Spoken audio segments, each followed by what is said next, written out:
Сәлем достар, сіздермен бірге Онай каналы. Бүгін біз сіздермен бірге өзекті тақырыпты талқылайтын боламыз. Ол тәліптер туралы болмақ, яғни Талибан. Тәліптер деген кімдер және олар қайдан шыққаны туралы айтатын боламыз. Тәліптер ұйымдарын исламға негізделген шариғат заңдарын басшылыққа алатын ұйым ретінде сипатталады. Талибан ұйымы Қазақстанда және бірнеше елдерде тыйым салынған террористік топ болып табылады. Ол қашан құрылды, олар кімдер және қайдан шықты?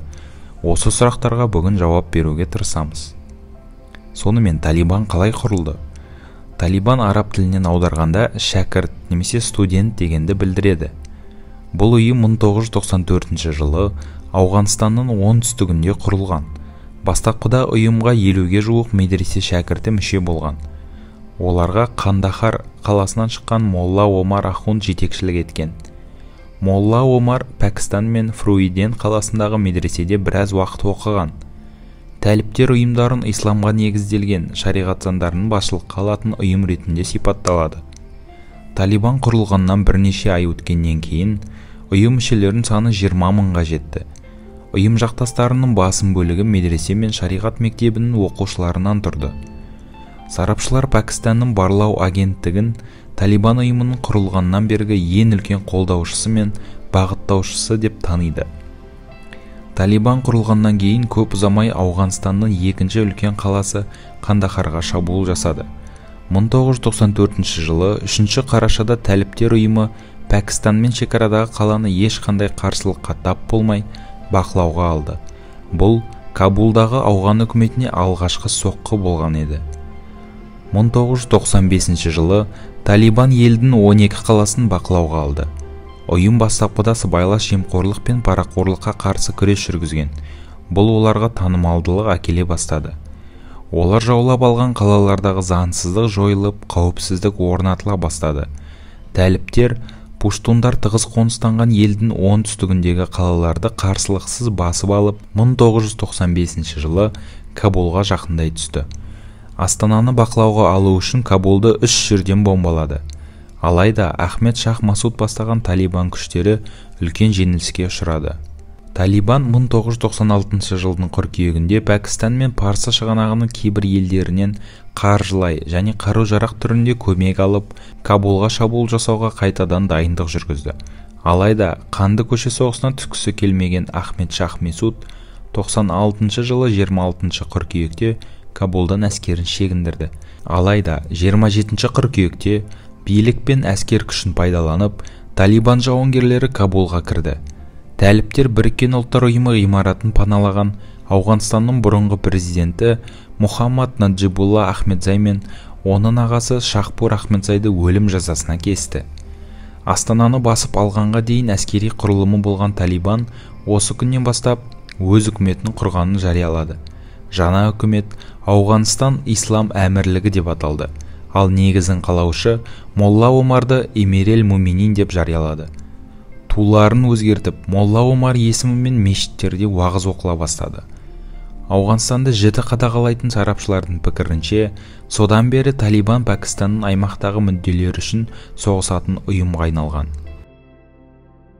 Пәкістан, Біріккен Араб Әмірліктері мен Сауд Арабиясы Ауғанстан Ислам әмірлігін ресми түрде мойындаған 3 ел.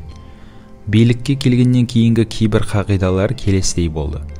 О баста салыстырмалы түрде ережелері жұмсақ көрінген ұйым Кабулды алғаннан кейін өте қатаң ережелерді қолдана бастады.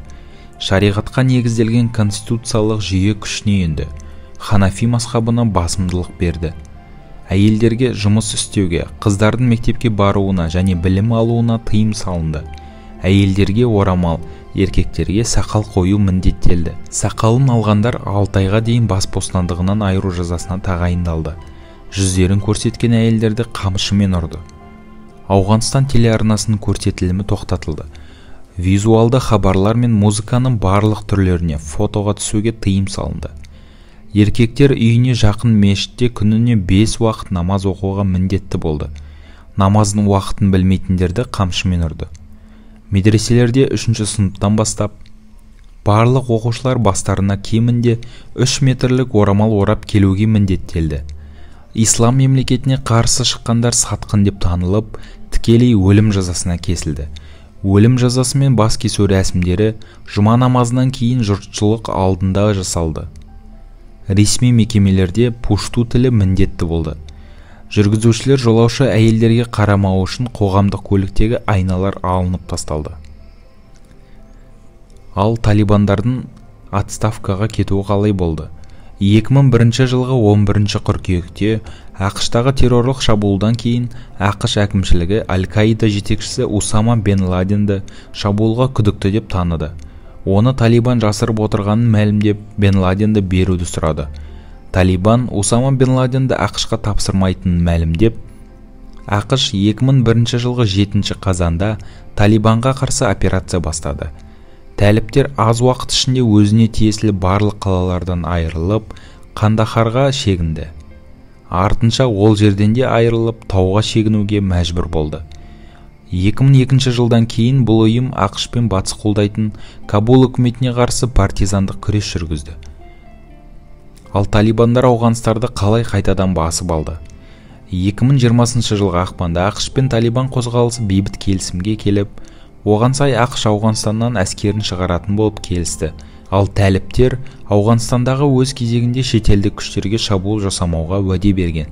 Бірақ Ауғанстанның қауіпсіздігіне байланысты еш міндеттеме алмаған.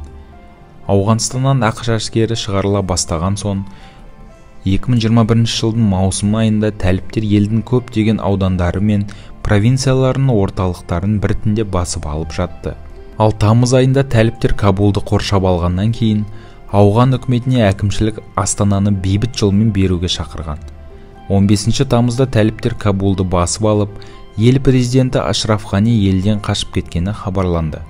Артынша тәліптер Кабулдағы президент сарайынан мәлімдеме жасап, Ауғанстанда үстемдік орнатқанын хабарлады.